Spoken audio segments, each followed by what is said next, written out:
सत्य असेल तेच दिसेल.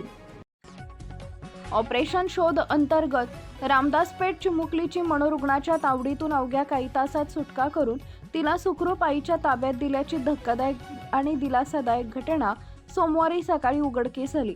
मिळालेल्या माहितीनुसार मध्य प्रदेशातील बुरापूर जिल्ह्यातील शाहपूर येथील रहिवासी फुलसिंग सोलंकी वय वर्ष 30 हा मनोरुग्ण असून तो अकोला येथील रामदासपेठ परिसरातील केळकर हॉस्पिटलमध्ये उपचार घेत होता.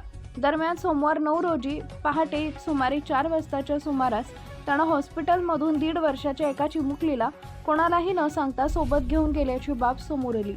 चिमुकली अचानक गायब झाल्याचं लक्षात येताच तिची आई व नातेवाईकांनी तात्काळ रामदासपेठ पोलीस ठाण्यात धाव घेत माहिती दिली. प्रकरणाचं गांभीर्य लक्षात घेऊन पोलीस निरीक्षक शिरीष खंडारे यांनी तातडीनं दखल घेत स्वतःच्या नेतृत्वाखाली शोध मोहीम सुरू केली. एक पथक तात्काळ परिसरात रवाना करण्यात आले तर दुसरे पथक तांत्रिक आणि गुप्त माहितीच्या आधारे संशयिताचा माग काढू लागले. दरम्यान काही तासातच अकोट रोड परिसरात फुलसिंग सोलंकी हा चिमुकलीला पायी घेऊन जात असल्याचं पोलिसांना आढळून आले.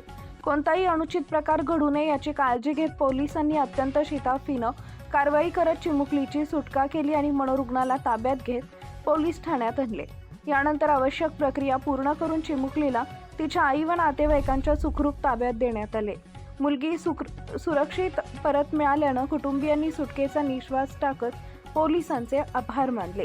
ही कारवाई पोलीस अधीक्षक अर्चित चांडक, अपर पोलीस अधीक्षक चंद्रकांत रेड्डी व शहर उपविभागीय पोलीस अधिकारी सुदर्शन पाटील यांच्या मार्गदर्शनाखाली पोलीस निरीक्षक शिरीष खंडारे यांच्या नेतृत्वात विशेष पथकानं केली. या पथकात police head constable Geetesh Kamble, Suresh Lande, Anil Bhatkade, Sandeep Wankhede तसेच पोलीस कॉन्स्टेबल सुरेंद्र खंडारे, रोशन पटले आणि नितीन तेलगोटे यांचा समावेश होता.